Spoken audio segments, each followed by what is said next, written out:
All right, everybody, welcome to the postgame for Saved by the Bellerin. We were looking for clarity coming into the match, and we have clarity. The wrong kind of clarity, but from an Arsenal perspective, but we have clarity. Sunday's match, the season finale, now means nothing in the chase for European football. It evaporated with this 1-0 loss to Aston Villa today. Arsenal remain in 10th and now are mathematically out of position. It's impossible for them to rise up and catch Tottenham, catch Wolves for one of the last European positions. Let's wrap it up quickly. I mean, Dean, let's bring it in. Arteta made the subs that we were calling for at halftime. Xhaka came on at the half. About 12 minutes in, very quickly, he brought on Kieran Tierney. He brought on Nicola Pepe.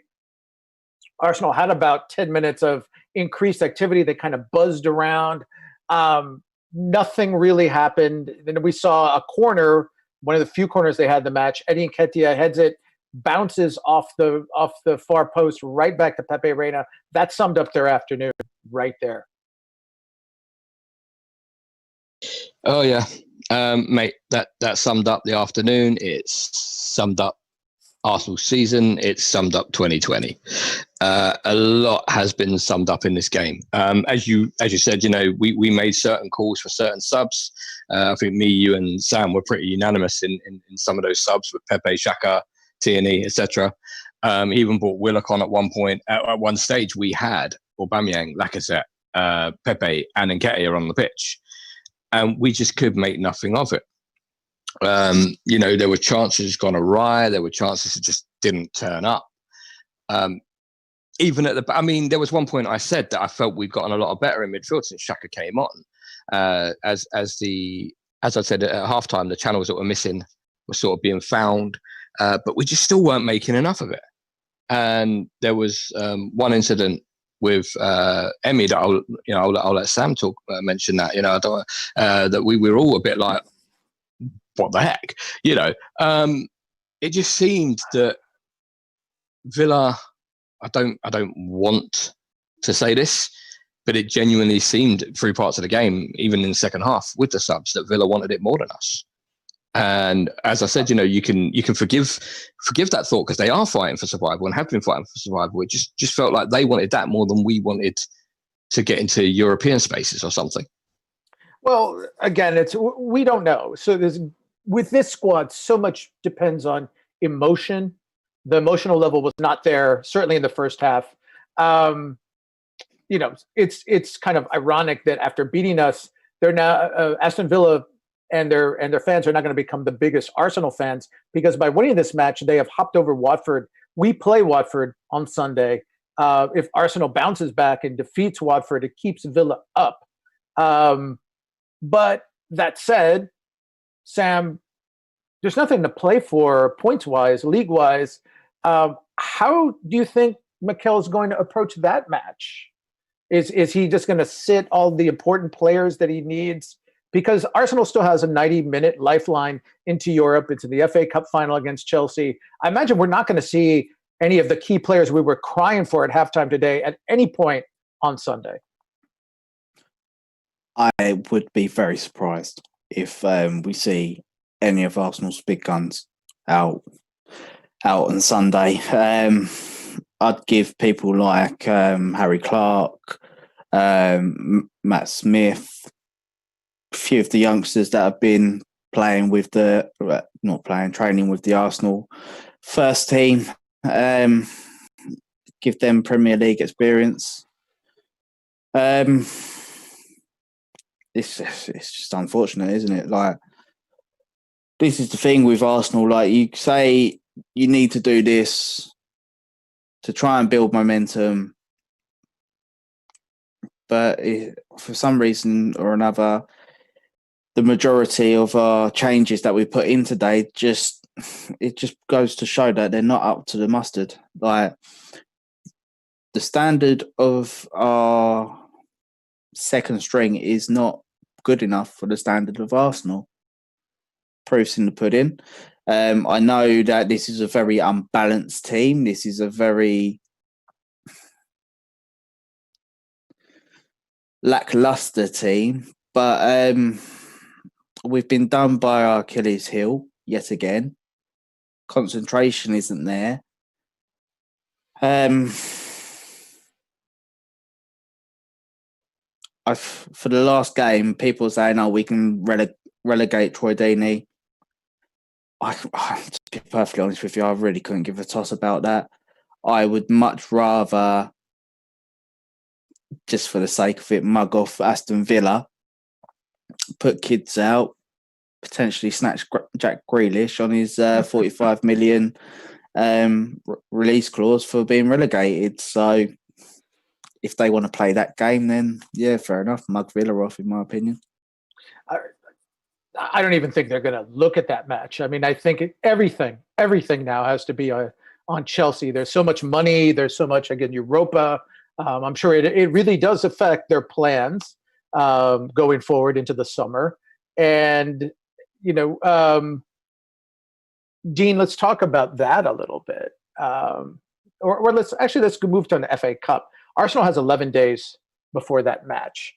And we're kind of transition. Let's bring both topics in because we're talking about the lineup. As Sam said, it's very unbalanced. Everybody knows that.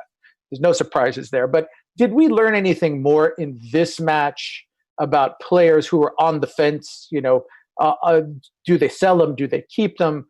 Or even names that we didn't think about? We were talking about it amongst ourselves, but I'm going to let you bring up the names. Are there any players who you were thinking are going to stay, who you now think may go based on this result?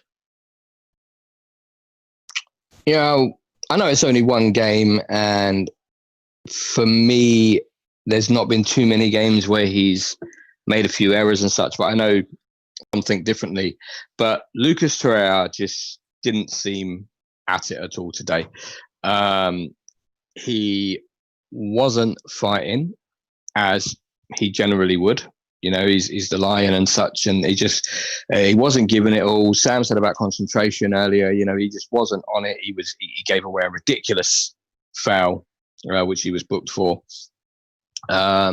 Midway through that first half, I think it was first half, yeah.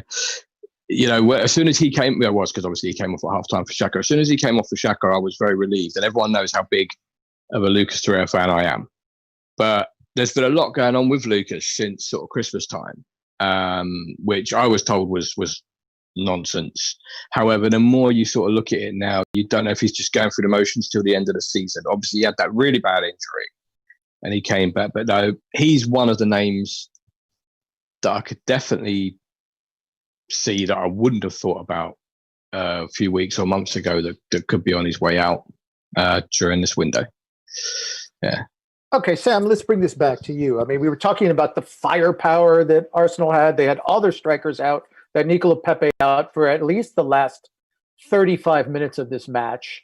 But it's important about fit, and we talk a lot. We play the game. Could you sell? Could you buy? What's the net spend? All of this.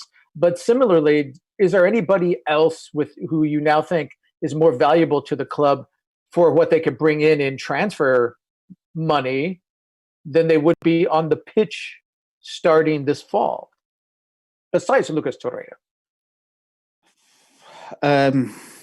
Other than the notables, Kolasinac, Mustafi, I'd even be tempted to get rid of David Luiz because you get some, since he's signed a new contract, you get some sort of fee for him.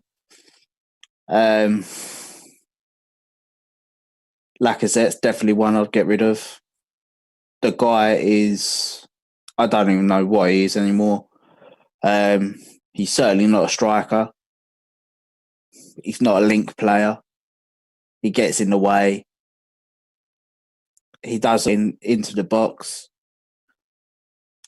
And I'm sorry, this isn't being reactionary either. This is the thing with Lacazette.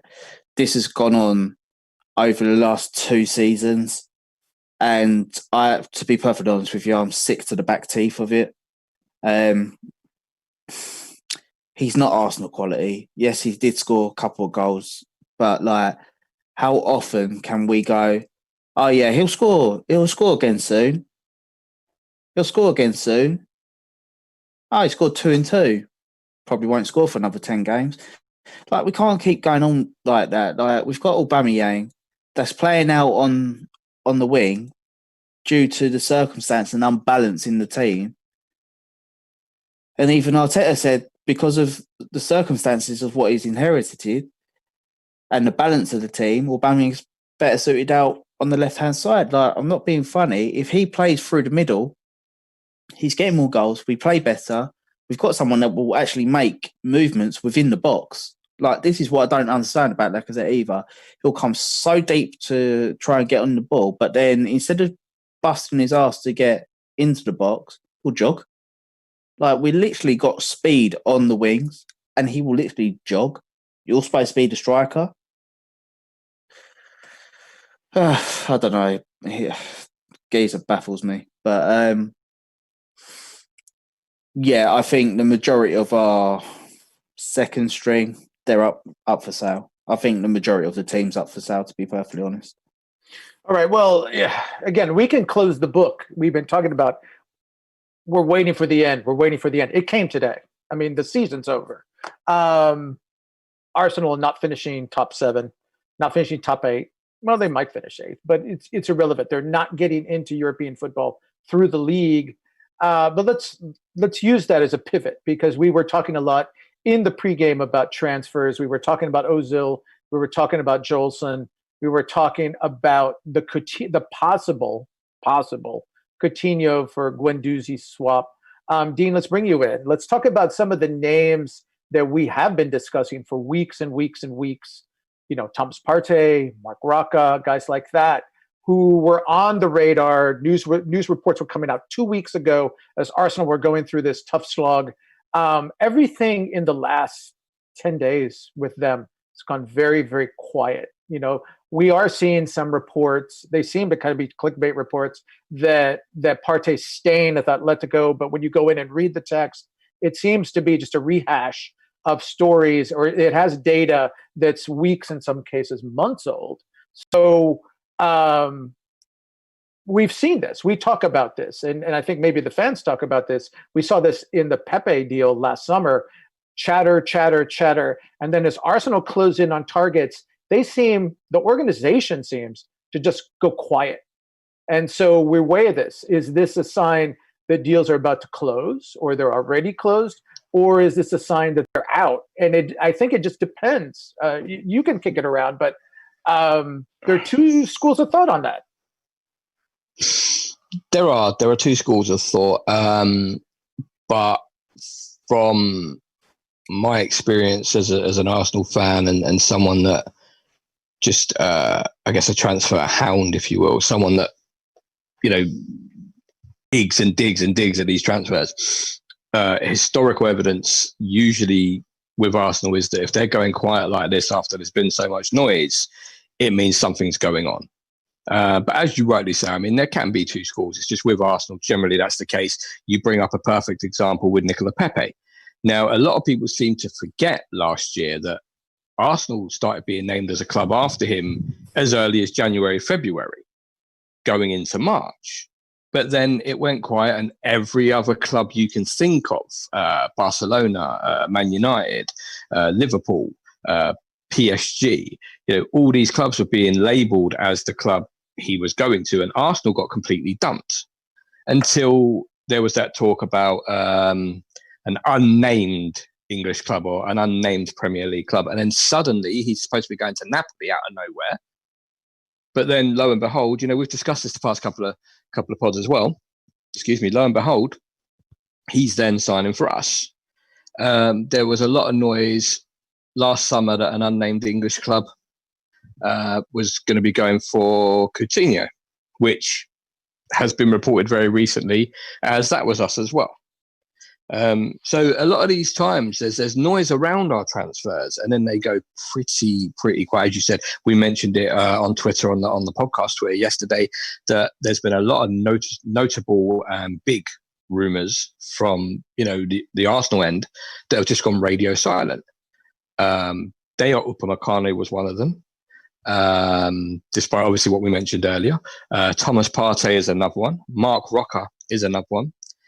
even up to the point of this supposed swap deal with Guendouzi and Coutinho. These are sort of like the four, I guess you'd say, prime kind of transfers that have been in and around the Arsenal sphere, if you will, that have kind of gone very, very, very, very silent. And generally that kind of thing, from my experience, again, tends to happen when we're about to make big moves. And it just so happens to be that it's gotten quieter and quieter steadily as the penultimate week of the season is coming to a close. And now, obviously, Sunday is the final game of the season, which, as you've just stated, for us in the league doesn't matter anymore. And then going into the FA Cup final, it just seems very coincidental that this radio silence and this chatter seems to have died down as our season's closing. Because if you recall, even though we've got the FA Cup final on the following Saturday, I believe, or Sunday, the Saturday, the transfer window for us actually opens on Monday, the 27th of July, sorry. So, the season ends Sunday. The transfer window actually opens next Monday. So I would not be surprised to be seeing and hearing a lot of chatter pick back up again on Monday, or as of Monday. Maybe even some news, right? Sam, let's move to the back, because there's another name that's gone quiet. Gabriel Magalhaes, another center back, left-footed center back. What kind of he fits the Arsenal profile. He was, again, on Arsenal's radar months ago, like right about the time of the COVID break. I remember us talking about him on a couple of pods in the, do you like him better? Do you like Upamecano better? We let ourselves kind of fantasize maybe they'll get both. But, he seems to have reemerged as a name, as a target. And then we heard, about a week ago that he and Victor Osimhen were going to Napoli. And then we weighed that. We thought, we've seen this movie before many, many times. We heard that about Bert Leno. We heard that about Kieran Tierney. We heard that about Nicola Pepe. We heard that about Lucas Torreira.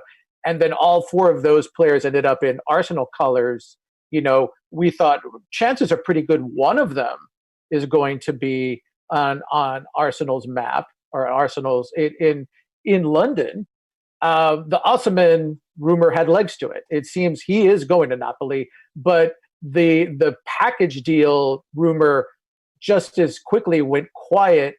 And we're talking about both of them going to Italy, and now we don't hear anything at all about Gabriel to Italy. Might that be, again, the fifth iteration of Napoli to Arsenal once everything shakes out?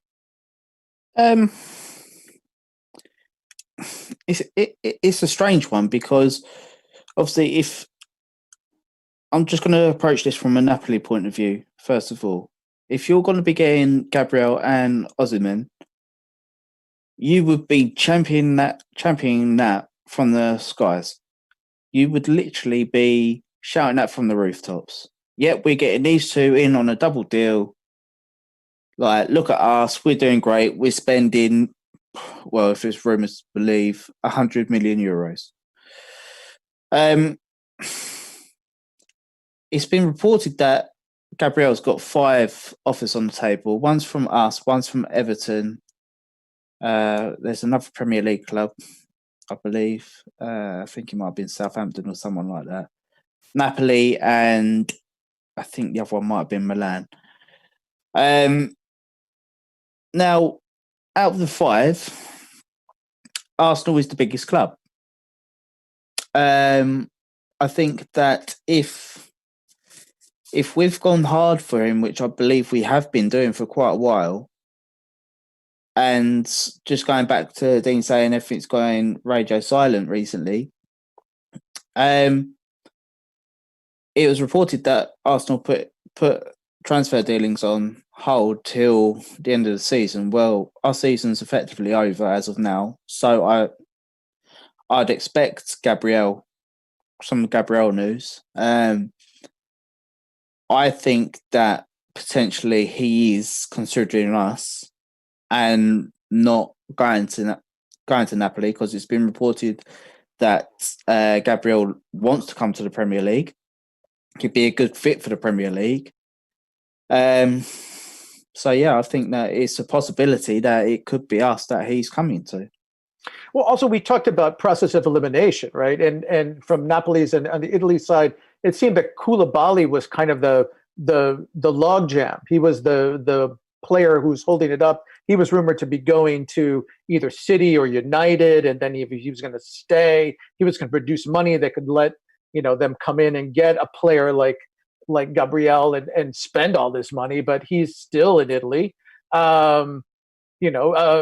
The City rumors have hotted up, and that connects to another player who we didn't talk about in the opening, who's been all over social media. I mean, we have to discuss it, whether you think it's a valid rumor or not, but because it's all over the press, and that is that Arsenal is interested in John Stones, who seems to be very, very, very much out of favor in City. I'm going to let you, you were smirking about this. You were talking about this rumor on social media yesterday, but put it in the numbers. We had you do the numbers before with Upamecano. How do you rate this rumor? Minus 90 out of 10, as I stated on Twitter the other day. For me, John Stones is not the type of centre-back that we should be going for. He doesn't even fit the profile of defender that we're trying to go for. If we want a defender like him, might as well just keep Rob Holding about, to be perfectly honest. Obviously, Mikel knows John. He knows his strengths, his weaknesses. He knows whether there's a player in there, whether or not a change of scenery is what John needs, possibly.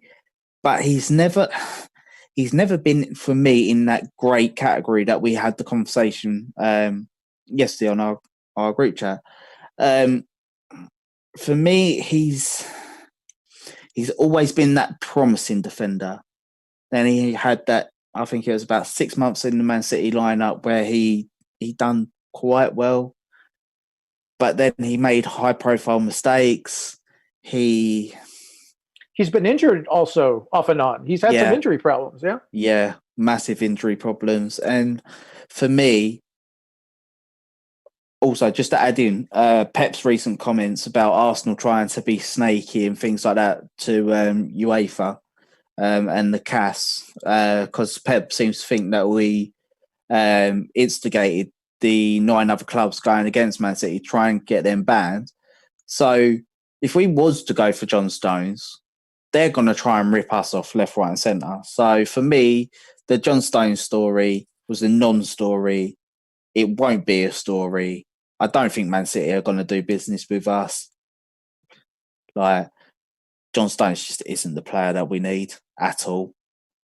All right, Dean, we'll bring you back because I want to add another piece to this. City paid over $50 million to get him, and the price that's being kicked around, even the cut price, is still high 20s. I think I saw 28 million pounds, somewhere in that neighborhood. All these other names that we've talked about, well, maybe Upamecano is more expensive than that, but Gabriel certainly costs less than that. And so it seems that Arsenal can go for a player who doesn't have a stigma and save money. It just doesn't seem to add up in any way. No, not at all. As Sam pointed out, John Stones just isn't the profile of defender that we should be looking at and that we possibly are looking at. And for the price he's going for at the minute, I mean, for someone of the caliber he should be, that City paid what they did for him, it should be very telling what they're willing to let him go for. It was said the other day that, was it Paul Merson or someone said, Arsenal should go for John Stones. And the headline was, Arsenal legend thinks they should go for player that's a flop at Man City. I mean, how do you think that's even going to play out? If he's not doing well for a club like City, why would you want us to take him? And okay, it could be the circumstances, it could be the injuries, but then again, injuries alone are a telling story. You could get someone, as Sam pointed out earlier, and you've pointed out, you could get Gabriel Magalhaes for roughly the same price. If we pushed for Malang Sarr, he'd probably be a cheaper as well. There are players out there that are currently better than John Stones that are going for roughly the same price or relatively cheaper. I mean, where does he play along that back line? He's right-sided, isn't he? Or is he left-sided? He's right-sided. He's right-footed. I know that much. Yeah. He's right. So, I mean, again, it doesn't even really fit the profile of centre-back we're primarily looking for. I know we've got Maori, but we are primarily looking for someone else on that side. We've already got targets in mind for the right side. We had the opportunity as well to sign John, I think, in the January window. And I think Arteta would have jumped at that, and that's when we picked up Pablo Maori. And so I just don't feel there's anything in it. I think a lot of people are kind of looking at the kind of if City get Koulibaly, who's the centre-back they're going to let go? Effectively, John Stones. Who needs a centre-back? It's Arsenal. Putting 2 and 2 together and getting 22, in my opinion. Okay, but let's keep it here. Let's talk about this. Right, a lot of discussion that Sunday is the final home game. Fans won't be there, but the club will debut their new kit. Right, that's not confirmed, but that's rumored. Really, what else is there? You know, we got to give the fans something. Might some of these rumors start to be leaked? Let's talk about Thomas Partey, Sam, a little bit, because, you know, it came up that he was injured in Atletico Madrid's last match. You know, it seems to be a pretty minor injury, but now, according to the headlines, his status for their Champions League games are in doubt. You know, there was a lot of like scare tweets a week or two ago that he was, you know, said he was ready to stay with the team, work with them on Champions League. But we've seen this when players move from big club to another. Suddenly at the 11th hour, at the last minute, we'll pull it an injury. We're not sure if it's real or not. Comes up. Might that be what we're seeing here? I believe so. Even Marco come out and said this is the type of injury that that stinks of an agreement with another club to say that you cannot play again. So, yeah, I think with Thomas Partey, it's if he's picked up a genuine injury, it seemed like it was a niggle. Like that wouldn't be anything more than a week, maybe 2 weeks. Yeah. But to keep him out until the potentially Champions League final, I'm sorry, I don't buy that. I really don't buy that. I personally think it's just an injury to keep him out of the team, preventing him getting injured, because we've got to also take into consideration here that the end of this season and the start of next season is an extremely tight turnaround. I think the players are only getting about 2 weeks rest, then they're straight back into it again. Right. So for me, I think Arsenal have said, yep, we're doing it. We're going to put the money in. We've got an agreement with the player. We don't want him playing anymore. Unless Atletico want to lose him for less, then he wouldn't. He just simply wouldn't be playing. But Thomas Partey, as I said for a long time now, I think it's all verbally done. It's just that at the moment, waiting for our transfer window to open. Same with the one in Spain. We'll then fly over to Spain, meet with the player, give the player the money. Player will then buy out his contract at the La Liga headquarters, and then we can sign him. And then it will be done. So for me, I think it's going to be done relatively quickly once the window's open.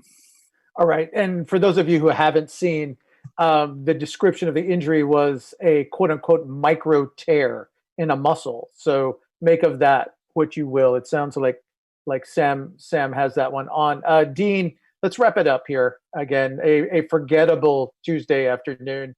But again, we have clarity. We know Arsenal still has a chance to get Europa League football. You know, obviously we're ready, gearing up now for the transfer season, which is something we've been doing for a long time anyway. Now we can focus on that. Do you expect any serious news to break out between now and Sunday, or are we going to be waiting even for Monday for the window to open? I expect the odd tease as we've been getting. And as it's closer to the window opening now, I'm expecting, the volume on that radio to slightly be getting louder and louder. Once Monday hits and the window's open, I feel that's when some real news will start building up. I think even to the point of it being prior to the FA Cup final.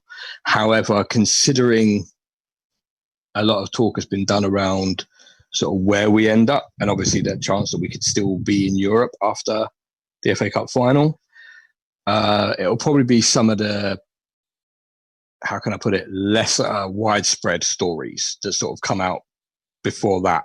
Once the FA Cup final's played and we know whether we've got Europe at all, I think then the bigger players will start to, when I say bigger players, I mean sort of bigger players in the storyline, not so much bigger names.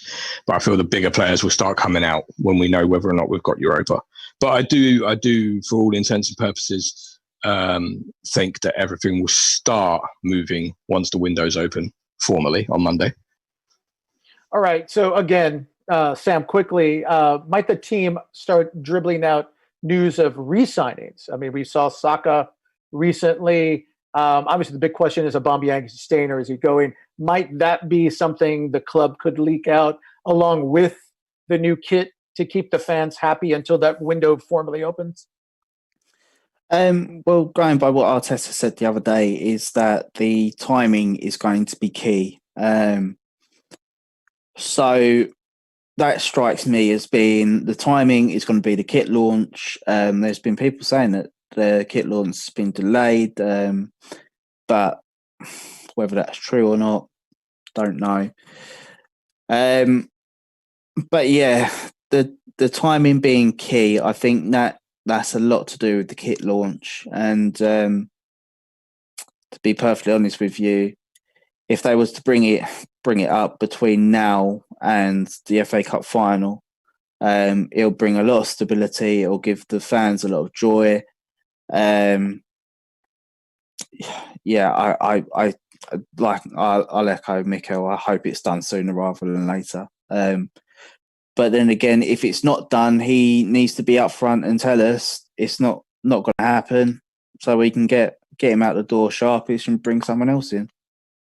All right. Well, with that, we'll wrap up this long Tuesday evening session for Saved by the Bellerin. Thank you for spending it with us. Thank you for watching the match with us. Obviously, a very important and sure to be busy window is coming up, and you'll spend it with us. We'll be here every Tuesday to catch you up on all the movings, all the shakings, all the ins, all the outs, all the transfer and everything else.